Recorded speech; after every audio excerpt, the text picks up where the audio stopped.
The night it really started, the rain wouldn't make up its mind. It kept stopping, starting, misting against the living room windows in half-hearted sheets that never became a storm, just indecision. The city outside our apartment hummed in its usual way, distant traffic, the occasional siren, the low murmur of people going somewhere that wasn't here. Inside, the only sound was the slow ticking of the wall clock above the TV and the soft hiss of the coffee machine cooling down. I'd made 2 mugs out of habit, one black for me, one with almond milk and a little sugar for her. Her sat untouched on the table, a thin skin cooling on top. The TV played some forgettable show into an empty room, its flickering light bouncing off the framed photos on the wall, us at the lake, us on New Year's, her laughing so hard her eyes disappeared into crescents as she leaned into me, cheeks pink from the cold.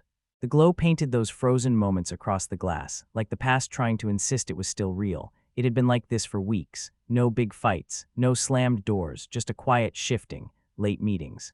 I'm just going to grab a drink with the girls. Phone face down on the table. Those little pauses before she answered a simple question, that split second where it felt like she had to select a version of reality before speaking. Where are you going? Out just shopping with a friend. A friend, that was the line she'd tossed over her shoulder tonight as she slipped into her coat, the soft gray one I'd bought her last winter because she said it made her feel like someone who had their life together. I watched her tie the belt, fingers moving faster than usual. Her eyes never quite met mine. You want me to come? I'd asked, half teasing, half hoping. She laughed, but it was thinner than it used to be. It's just boring stuff, you'd hate it. She kissed my cheek, not my mouth, already reaching for her bag. Don't wait up, she added too casually. That was the first crack, because she'd never said that before, not in all our years together. The door shut behind her and the apartment exhaled into silence. I sat there for a while with the cooling coffee and the laugh track on TV, trying to swallow the unease down like a pill that refused to go. The rain picked up again, soft and stubborn, tapping at the window like it was trying to get my attention. Her location ping on my phone had stopped working 2 weeks ago. Glitch, she'd said. She'd smiled when she said it, but her fingers had tightened around her phone just a fraction too long. I told myself to stop being paranoid. People work late. People get tired. People change.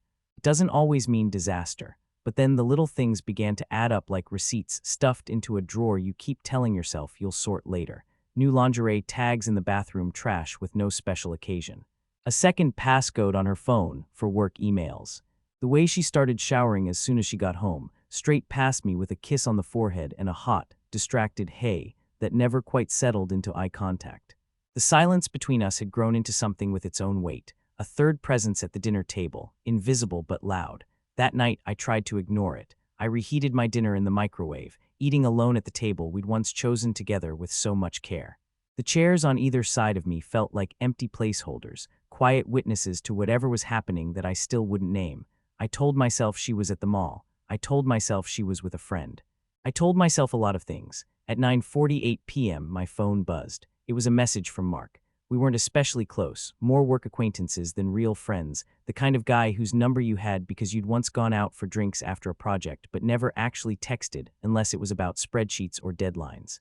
So when his name lit up my screen, something in my chest tightened. You at home? I stared at the message, the fork paused halfway to my mouth. Yeah, what's up? The typing dots appeared, disappeared, came back. I hesitated, then typed. Everything okay? Long pause, then I'm at the Galleria. I think I just saw your wife. My heart kicked once hard, then held. With who? I typed, fingers suddenly unsteady. Another long pause. A friend, I guess, he wrote, but they're holding hands. The rain finally committed then. It came down hard, drumming against the glass like hundreds of tiny fists. The sound filled the room, flooded it, drowned out the TV, the clock, my own breathing. I set my fork down carefully, like any sudden movement might shatter the moment beyond repair. Are you sure it was her? I typed. Yeah, I called her name. She saw me, looked shocked. Then she turned away. I didn't know what to do. Sorry, man. He sent a photo. It wasn't clear, taken from a distance, a little grainy, light streaked by rain on the glass ceiling of the mall. But there she was, her gray coat, her hair pulled back the way she always wore it when she didn't have time to do anything fancy. Her profile turned slightly away from the camera, but unmistakably her hand in someone else's. His face was half in shadow, turned toward her. Tall, dark jacket, close, too close. I zoomed in, hands trembling. Her smile, it wasn't the one she used with me. It was softer, unburdened. Like she'd set something heavy down just outside the frame. My throat went dry. I could hear the building's pipes groan softly as someone above us ran water. The refrigerator hummed and clicked. Somewhere in the hallway, a door shut. Life went on. And in the center of my small, ordinary kitchen, something quietly collapsed. I stared at the photo until my vision blurred. My first instinct wasn't anger. It was this dull, heavy disbelief. Like my brain kept trying to rearrange the pieces to form a different picture. Maybe it was nothing. Maybe they were old friends. Maybe her hand had slipped into his for some innocent, ridiculous reason my heart was desperate to invent. But then her words replayed in my head, so casually delivered just an hour earlier. Don't wait up. A friend shopping. I opened our bank app, breathing slowly, deliberately, like anything else might send me into a panic I wasn't ready to face. There they were, a series of small cash withdrawals over the last month, hotel names I didn't recognize, restaurants we'd never been to together, a receipt from a boutique lingerie store uptown. My thumb hovered over each transaction, tracing numbers that felt like coordinates on a map of a life I apparently wasn't invited into. I checked her Instagram, stories of coffee cups and elevator mirrors. Carefully framed shots where you could never quite see who she was with. Captions about self-care and much-needed girls' nights. I'd liked so many of them without thinking, without seeing. Another message from Mark came through. Didn't want to jump to conclusions, but thought you should know. I swallowed. Thanks, I wrote. Appreciate it. I put the phone face down on the table. The apartment suddenly felt smaller, the walls a little closer, the air thicker. On the couch, her throw blanket lay in a heap, the one she always tucked around her legs when we watched movies. One of her earrings glittered on the coffee table, where she must have left it this morning, a tiny crescent of light in the dim room. Evidence of a life we shared, evidence of a life she was building somewhere else. I stood up slowly, every movement deliberate. My chair scraped softly against the floor. I walked to the window and pressed my palm against the cool glass, watching the rain blur the city lights into streaks of white and red and yellow. Somewhere out there, she was walking under those lights with him. Hand in hand, laughing. I imagined her head tilted back, her eyes shining the way they used to when she looked at me. My chest tightened, a sharp, unfamiliar pressure. The clock ticked on, relentless. 9:53 p.m. 9:54 p.m. After a while, I went to the bedroom.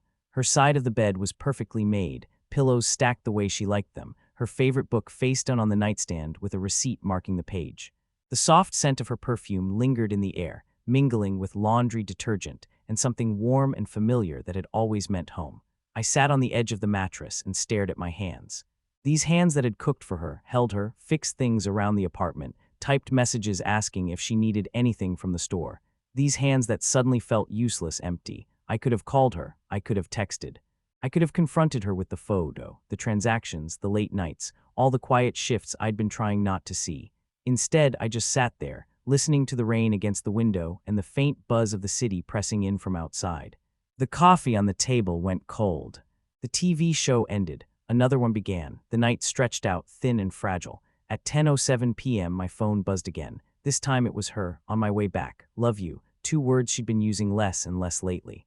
I stared at the message, the tiny digital heart at the end, and felt something inside me finally crack all the way through. My fingers hovered over the keyboard. For a moment, I almost replied like nothing had changed. Okay.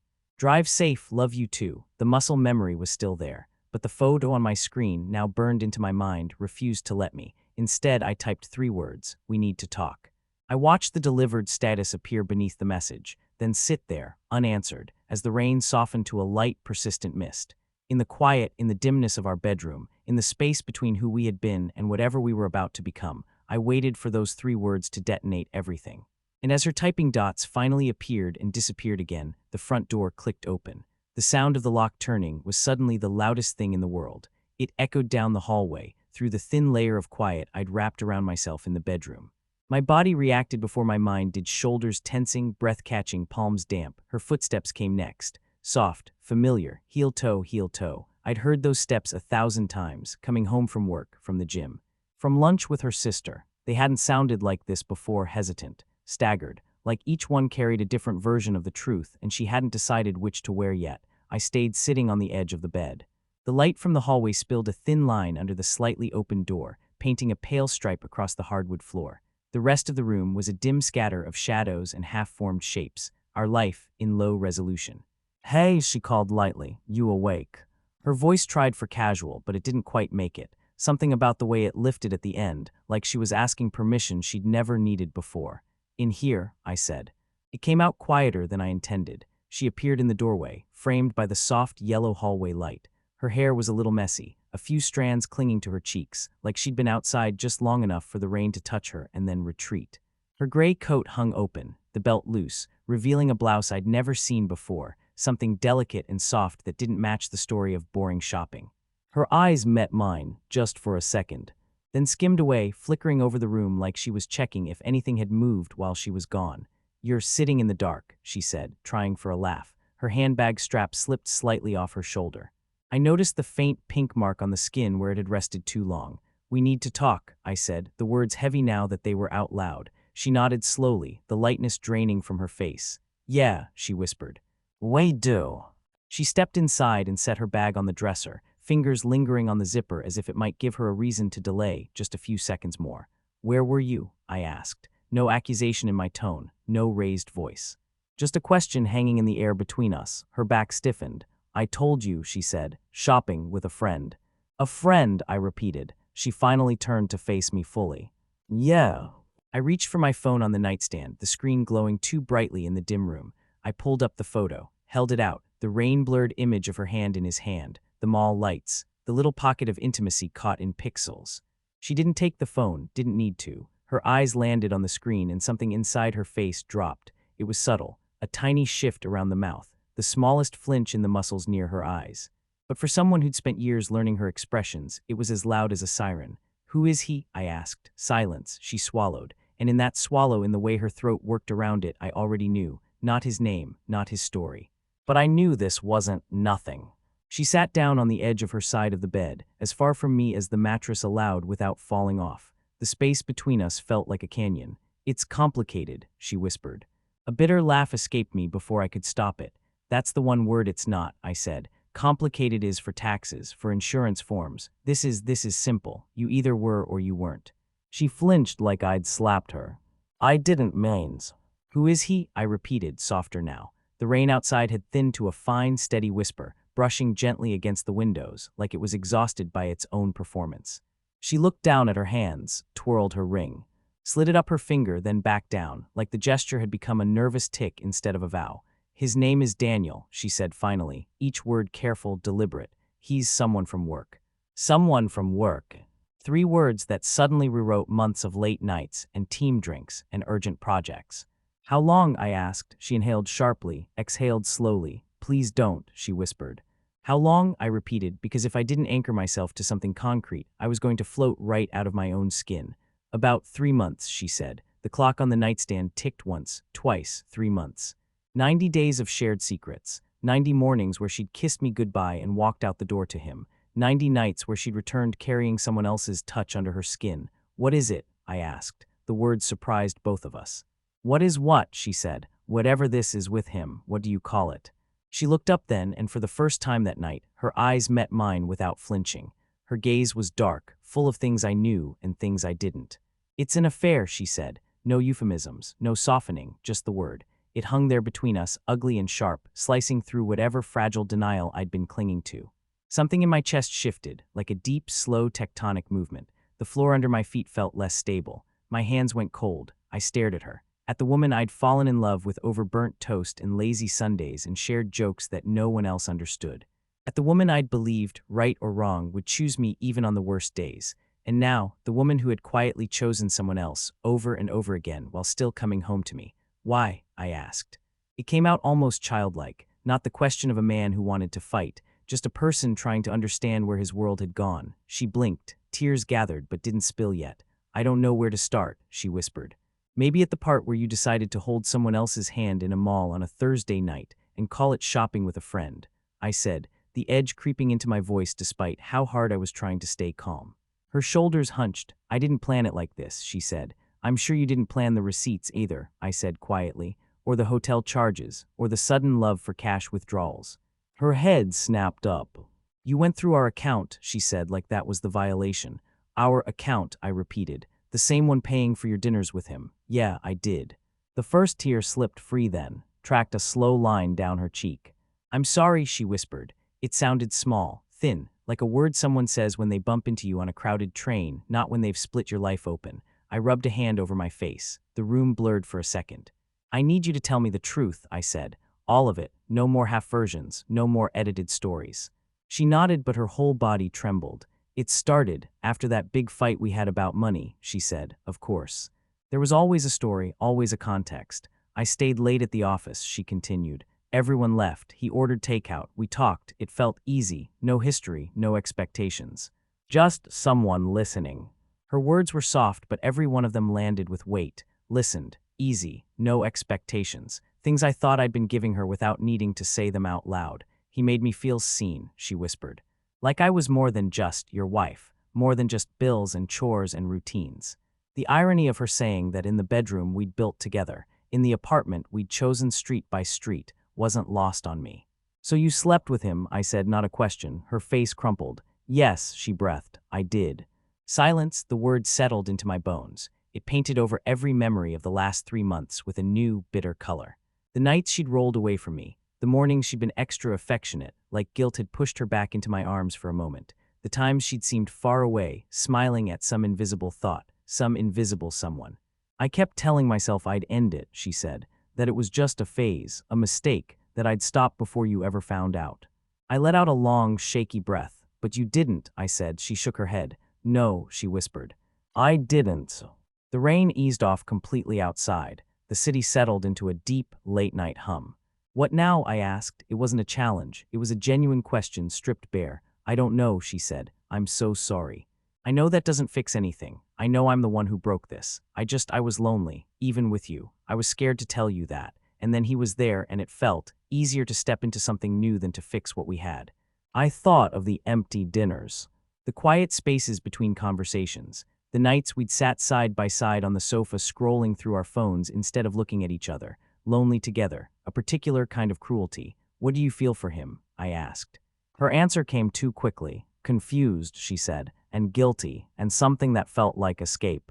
Not love, not yet at least, but enough of something that she'd risked everything we'd built. My eyes drifted to her ring, still on her finger. Still shining in the dim light, she noticed. Her hand curled, her thumb pressed against the band. I never stopped loving you, she said, voice breaking. I held up a hand. Don't, I said softly. Please don't say that right now. Her mouth shut.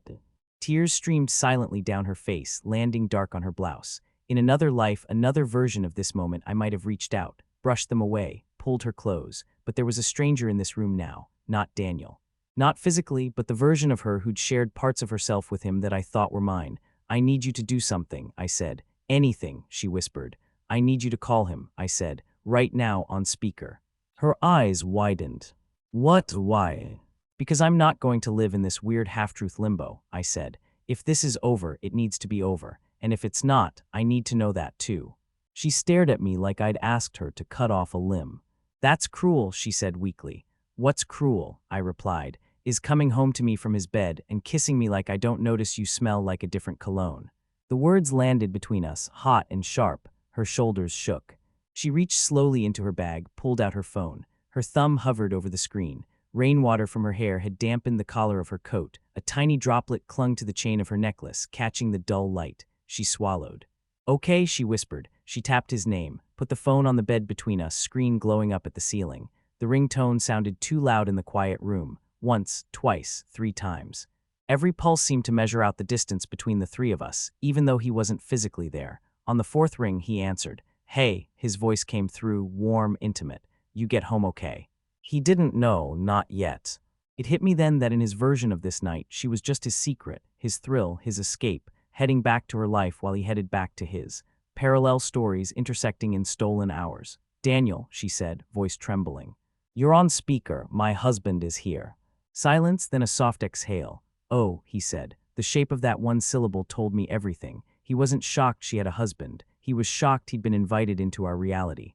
I need you to tell him it's over, I said, my gaze locked on her, not the phone. My voice was steady. My heart was not. For a brief second, the air between the 3 of us held, balanced, waiting to tip one way or the other. Tell him, I repeated. And in that fragile, electric pause, I realized I was about to learn whether the damage was something you could come back from, or something that would quietly define the rest of my life. The silence that followed was the kind that rearranged a room, not a peaceful quiet, a charged, brittle one. I could hear his breath on the line, slow, measured, the sound of a man suddenly aware of the ground disappearing beneath him. Is he serious? Daniel asked. His voice, without the veil of secrecy, sounded smaller somehow. less like the fantasy character in my head and more like a regular man who had driven home, maybe kicked off his shoes, maybe turned on the TV, never imagining he'd end his night on speakerphone in another man's bedroom. "I'm serious," I said. There was a pause, then a low sigh. "I'm sorry you had to find out like this," he said, directing the words toward me. The absurd politeness of it scraped against something raw inside. "I'm sure you are," I replied. My wife sat on the edge of the bed, hands knotted in the fabric of her coat, eyes fixed on the phone. Tears clung to her lashes but didn't fall. She looked like someone stuck between two exits, neither of them leading anywhere familiar.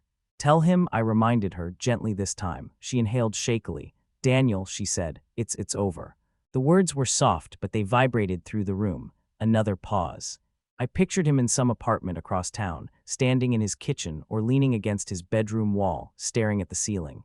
Maybe there was a half-finished drink on his table. Maybe he'd just unbuttoned his shirt. Perhaps he still smelled like her. "Is that what you want?" he asked her. Her eyes flicked to mine. For a split second, something unreadable moved there, a flash of grief or fear or maybe the ghost of whatever she'd found in him.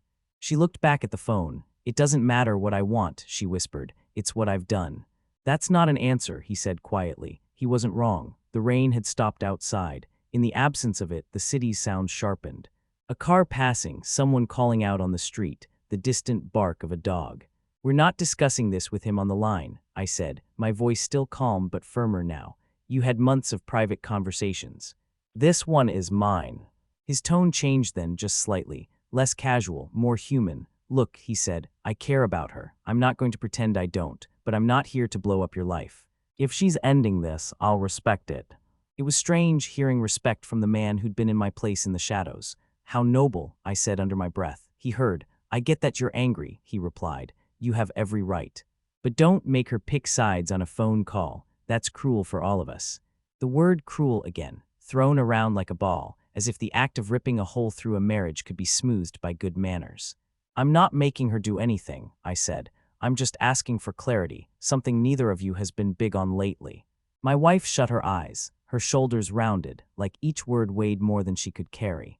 "Daniel," she said again, voice barely above a whisper, "it's over. Please just accept that, for both of us." Silence stretched. Finally, he exhaled. "Okay," he said. "If that's what you're choosing, I'll step back." The phrase "step back" struck me, as if he'd simply been standing too close in a group photo and now would politely reposition himself. "Lose her number," I said quietly, "and don't contact her again. No, are you okay? Texts, no long emails. You had your chance to care about the consequences when you two started this." There was no reply for a long moment. When he spoke again, his voice was softer. "I get it," he said. "For what it's worth, I never meant to." The sentence hung incomplete. He didn't finish with "hurt you" or "destroy your marriage," maybe because admitting intention would make it real. "Yeah," I said, "you did it by accident."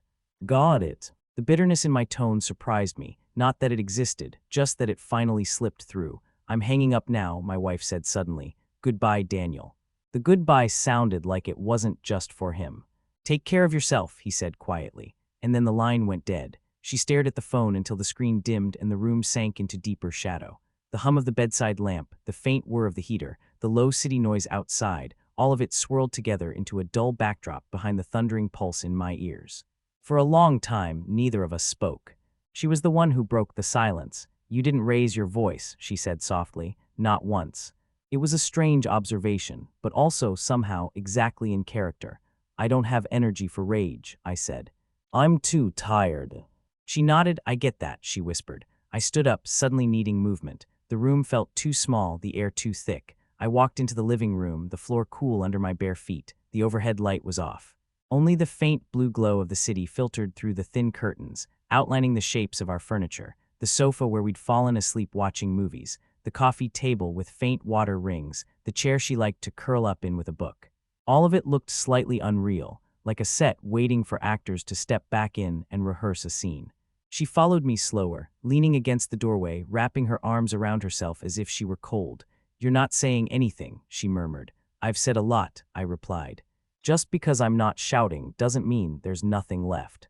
My eyes caught on the coffee mug I'd made for her earlier, still on the table, untouched. A small thing, but somehow it hurt more than the big ones. "I don't know how to be in this room with you right now," I admitted, voice low.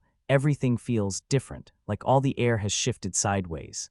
She took a tentative step closer. I could leave for a few days, she offered. Give you space.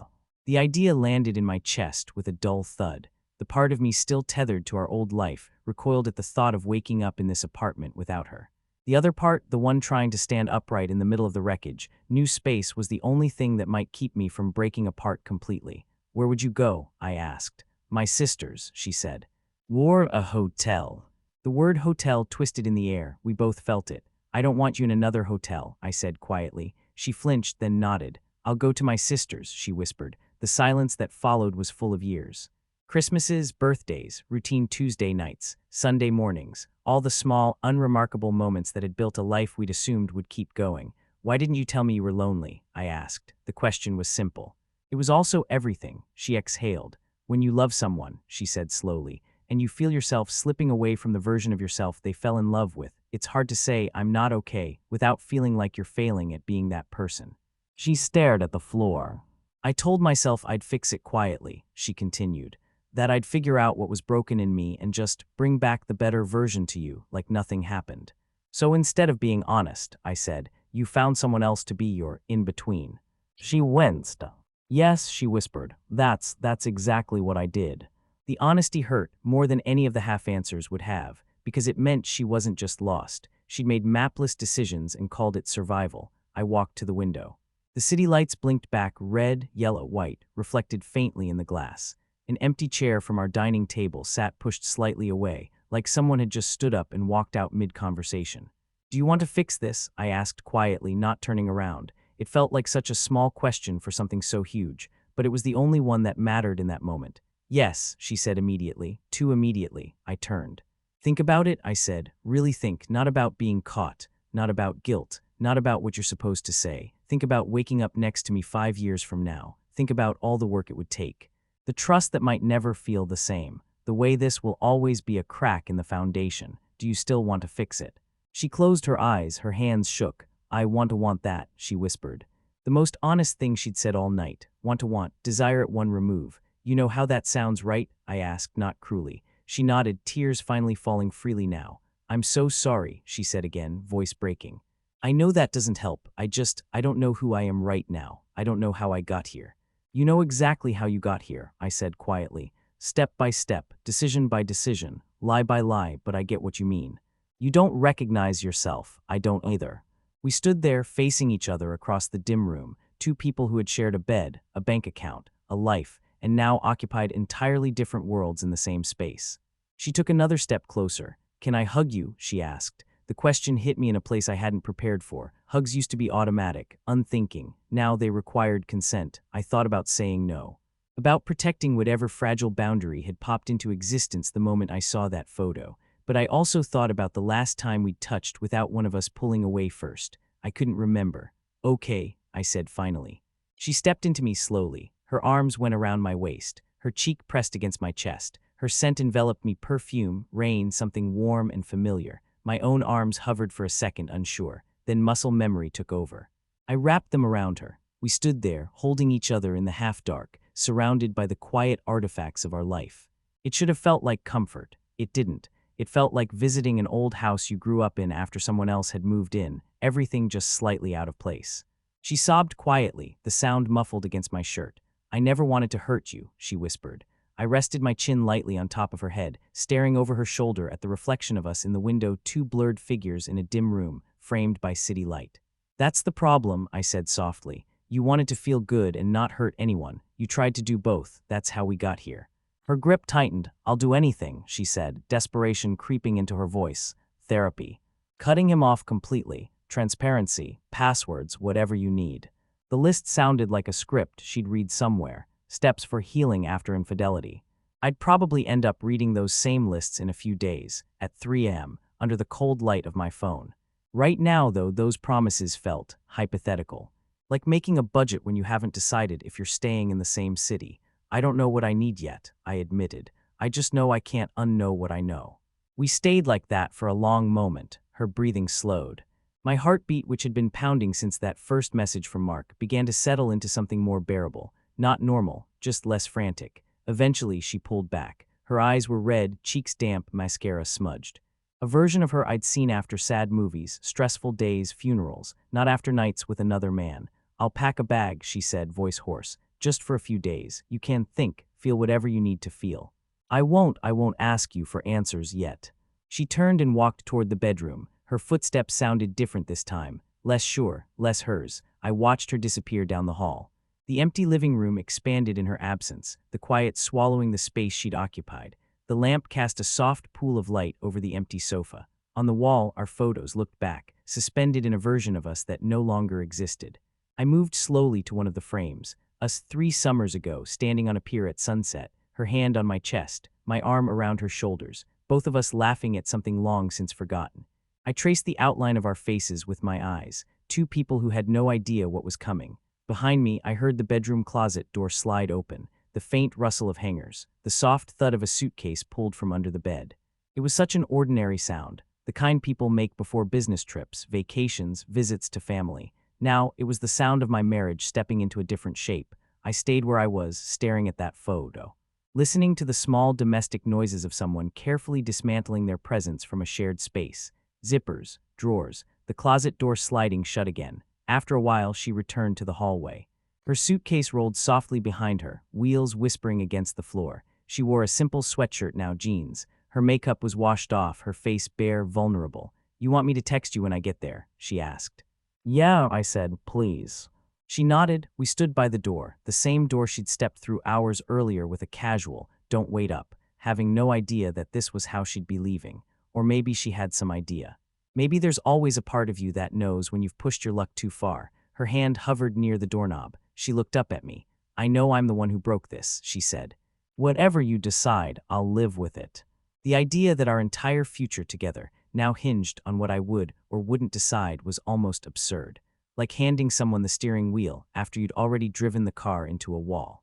"I don't know how to forgive you," I said quietly. "I don't know how to forgive me either," she replied. There it was again, shared confusion in a moment she'd almost entirely orchestrated. Despite everything, a part of me still wanted to reach out and tuck the hair behind her ear, the way I always did when she was upset. Instead, I just nodded. She opened the door. Cool night air slipped in, carrying the smell of wet pavement and distant exhaust. She stepped into the hallway, turned back. "Good night," she whispered. The word good night felt too small, too routine for what was happening. But it was all we had. "Good night," I replied. She pulled the door gently shut. The soft click echoed through the empty apartment like a final line in a scene that didn't know what came next. I stood there for a moment, hand resting on the doorknob, feeling the slight warmth where her fingers had just been. The apartment felt enormous now, every room a little too quiet, every object suddenly heavy with memory. I walked back to the living room and sat down on her side of the sofa. The cushion dipped differently than mine. I leaned back and stared at the ceiling. The clock in the kitchen ticked on. The fridge hummed. The city continued existing outside, unaware of the small collapse 3 floors up. Somewhere across town, she was driving to her sister's. Somewhere else, Daniel was staring at his dark phone screen. And here in this half-lit room, I was alone with a truth that would not let me sleep. I didn't know it yet, not fully, but this was the beginning of something I hadn't expected to do at this point in my life, not rebuilding a marriage. Not immediately. First, learning how to exist in the empty spaces she had left. The first step toward whatever that would mean came quietly, in the shape of a thought that landed with terrible clarity as I sat there, listening to the quiet hum of the apartment around me. I wasn't going to chase her, not this time. The morning after she left, the city woke up slowly. Light crept in around the edges of the curtains, turning the room from gray to pale blue. The usual sounds filtered back into existence.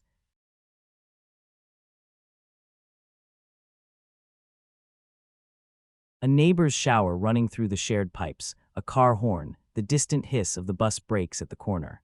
I hadn't really slept.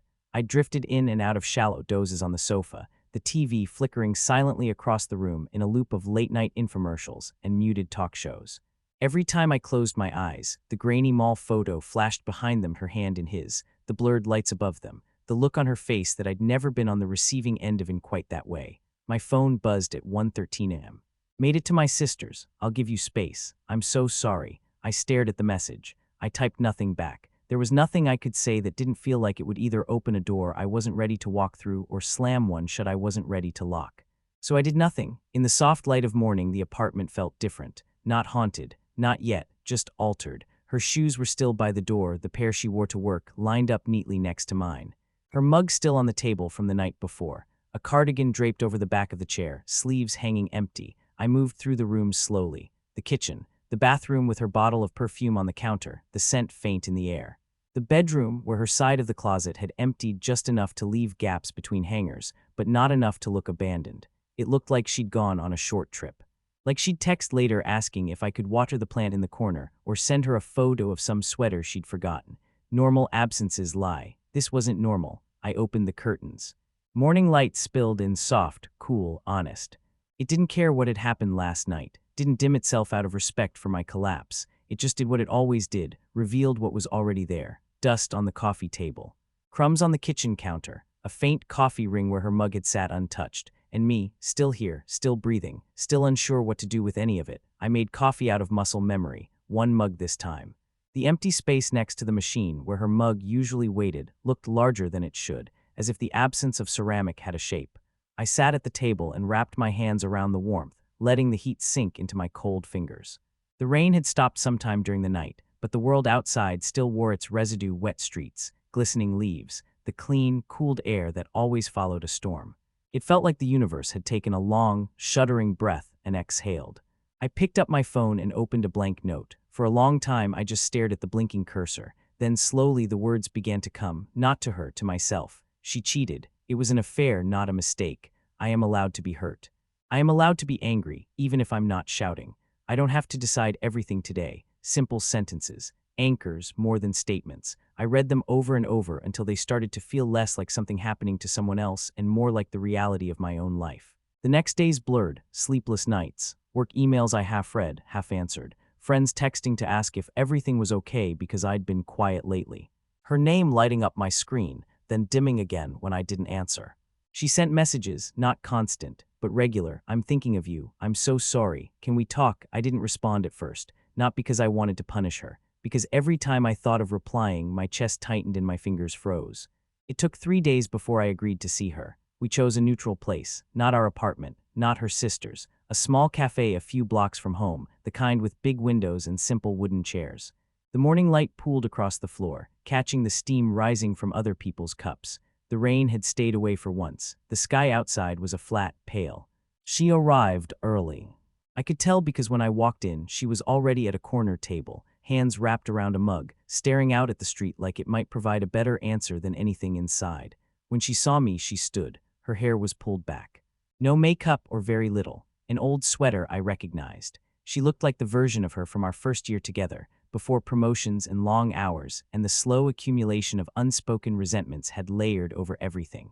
I sat down across from her. "Hi," she said softly. "Hey," I replied. The word felt strange between us. "We don't have to do everything today," she said. "I know you might not be ready to decide. I just wanted to see you. To hear your voice." There it was again, her desire competing with my exhaustion. I took a breath. "I've been reading," I said, "about all of this." She nodded. "Me too," she whispered. "Articles, forums. Stories from people who messed up like I did. It's a lot." We sat in the shared quiet of people who had both gone looking for answers in other people's pain. "It all says the same thing," I continued. "That if we decide to try, it's going to be a long road. Therapy, radical honesty, rebuilding trust that might never feel the way it did before." "I know," she said. "I'm willing to do that if you want to." That was the key, if. "I've been thinking about forgiveness," I said slowly, "about what it actually is. Everyone talks about it like this gift you give someone else, but it's also something you do for yourself. To stop carrying the weight of what they did." I traced the rim of my cup with my thumb. "I don't know if I can stay married to you," I admitted, "but I also don't want to spend the next 10 years being defined by this, as the man whose whole identity is she cheated." She swallowed hard. "I don't want that for you either," she said. "Even if we don't work, I don't want to be the thing that freezes your life in place." We fell quiet again. At the next table, someone laughed at a joke I couldn't hear. The barista called out a name. Normal life unfolded around our conversation, unbothered. "I keep thinking about the night you left," I said, "about how empty the apartment felt." For a minute I thought that emptiness was the worst thing that could happen, but the more I sit with it, the more I realize the worst thing would be never letting it be empty, filling it with half-truths and forced smiles just so we can say we stayed. She nodded slowly. Tears slipped down her cheeks, but she didn't rush to wipe them away this time. "So what are you saying?" she asked. I looked out the window. A father was walking his daughter down the sidewalk, her small hand in his, her backpack bouncing with each step. A cyclist rolled past. A woman with a dog paused at the corner, waiting for the light to change. Life, moving. "I'm saying," I began, choosing my words like stepping stones across a river, "that I don't hate you, not even now. I still love you, that's the worst part, but I don't trust you, and I don't know how to live in a marriage where every time your phone buzzes, I wonder if it's him or the next version of him." She winced. "That's fair," she whispered. "I could try to rebuild that trust," I went on. "We could commit to the whole process. Therapy, honesty, transparency, check-ins, and maybe in a year or 2 or 5, we'd find something new between us. Something different but real." Her eyes lit with a flicker of hope. "But," I added gently, "I keep coming back to this question. If I met you now, knowing everything I know and everything I've felt these last few days, would I choose this? Would I walk into it with open eyes?" I let the question sit there. She waited. "I don't think I would," I said finally. Her face crumpled. "That doesn't mean what we had wasn't real," I added quickly. "It was, it mattered, it still does. But sometimes, loving someone and staying with them aren't the same thing." She took a shaky breath. "So you're leaving?" she asked. "We're over." The word "over" felt too neat for something so tangled. "I think we're done being husband and wife," I said quietly. "But I don't want to rewrite our whole story as if it was just this one thing. We had good years. We built something. I want to be able to remember that without bitterness." She nodded slowly, like each movement cost effort. "I don't know how to do that," she said. "Neither do I replied. "But I think it starts with letting go of the version of us we thought we'd be. Not because you deserve punishment. Not because I want revenge. Just because staying might keep both of us stuck in a loop that will only grind us down." We sat with the grief of that. It wasn't loud, it wasn't theatrical. It was quiet and deep, like a low tide pulling everything gently but inexorably away from the shore. "I'll move out," she said after a long pause. "You don't have to rush," I said automatically. Her mouth twitched into the ghost of a smile. "I know," she said, "but I think if we've decided, dragging it out might hurt more. I'll talk to a lawyer about what we need to do. We can keep it as kind as possible." Kind. It was the only thing we had control over now. Not the fact of the betrayal, not the shape of the end, just the way we walked through it. "I'd like that," I said, "for it to be kind." We finished our coffees. Walked out together into the pale morning. At the corner we paused. "I'm not going to disappear," she said. "If you need anything, closure, questions, closure again, I'll be there." "I owe you that much." "I don't know what I'll need," I replied, "but thank you." She hesitated, then held out her hand. It was such a small gesture. We'd shared so much more. Touch as a stranger's formality shouldn't have meant anything. But in that moment, it felt strangely appropriate. We shook hands, two people who had been everything to each other, acknowledging that from here on out, we would be something else entirely. "Goodbye," she said softly. "Goodbye," I answered. I watched her walk away. Her figure grew smaller with each step, then turned a corner and was gone. The morning light felt different then, not softer, not harsher, just level, even, honest. I walked home slowly, up the familiar stairs. Into the familiar apartment. I stood in the doorway and looked around. The empty chair, the untouched mug, the slight gap in the closet. It was the same space that had held our arguments, our laughter, our routines. Now it was mine. Fully, painfully mine. I opened the window. Cool air flowed in, carrying the smell of damp concrete and distant coffee from the cafe. I leaned on the frame and let the sounds of the city move through me. Cars, footsteps. Someone's music playing a floor above. Life continued, with or without my permission. Something inside me loosened then, not a grand epiphany, just a small, quiet release. I realized I didn't need her to keep hurting for this to matter. I didn't need revenge, didn't need her to be the villain in every retelling. What I needed, more than anything, was to know that this wasn't the moment my life ended, just the moment it changed shape. I turned back into the room. The morning light fell across the floor in soft rectangles. Dust motes floated in the beam, visible only because of the light that caught them.